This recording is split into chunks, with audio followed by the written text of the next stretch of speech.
नमः स्वाहा ॐ गुरवे नमः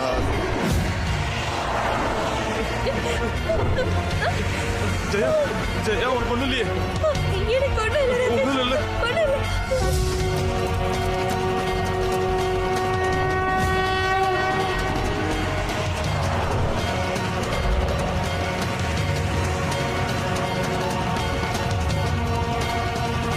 गुरवे नमः स्वाहा ॐ गुरवे नमः स्वाहा ॐ गुरवे नमः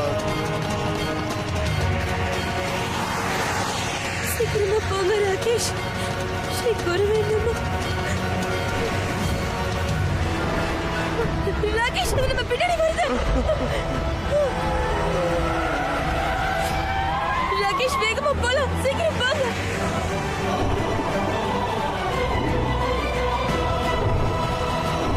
ॐ गुरवे नमः स्वाहा ॐ गुरवे नमः स्वाहा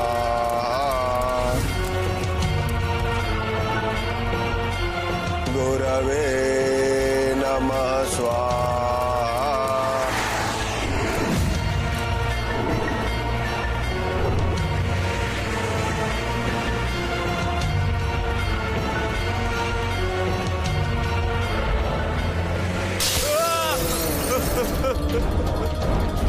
ॐ गुरवे नमः स्वाहा ॐ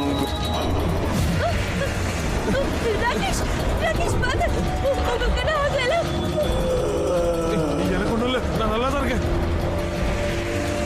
ॐ गुरवे नमः स्वाहा ஸ்ரீ குருவே நமக ஸ்ரீ குருவே நமக ஸ்ரீ குருவே நமக குருவே நீங்க தான் என்ன வர சொன்னீங்க நீங்க தான் எங்களை ஆசிரமத்தை கொண்டு போய் சேர்க்கணும்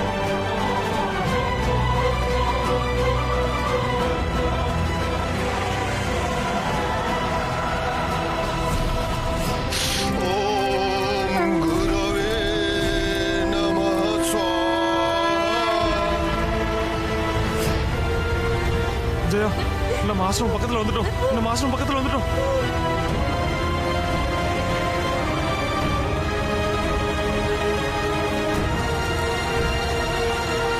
ॐ गुरवे नमः स्वाहा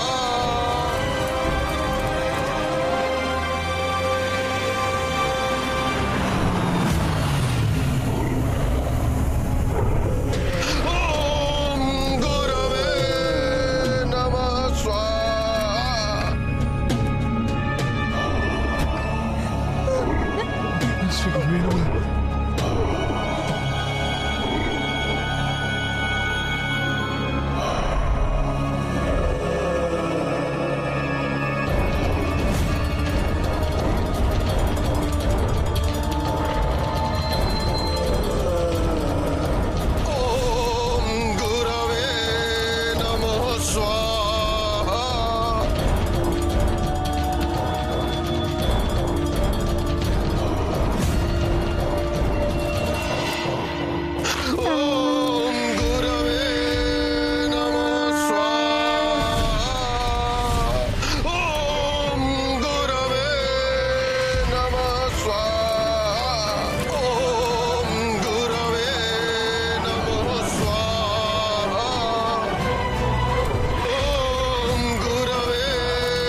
स्वाहा ॐ त्र्यम्बकं यजामहे सुगन्धिं पुष्टिवर्धनं स्वाहा भुवः भुवः ॐ सः जो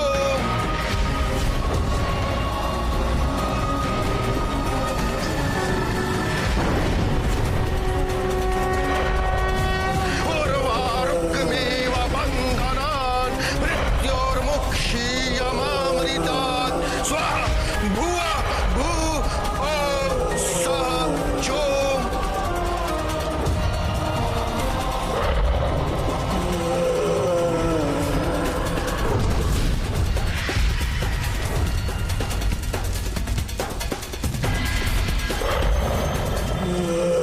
ॐ स्वाहा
குருவோட ஆசீர்வாதம் தான் எங்களை காப்பாத்துச்சு.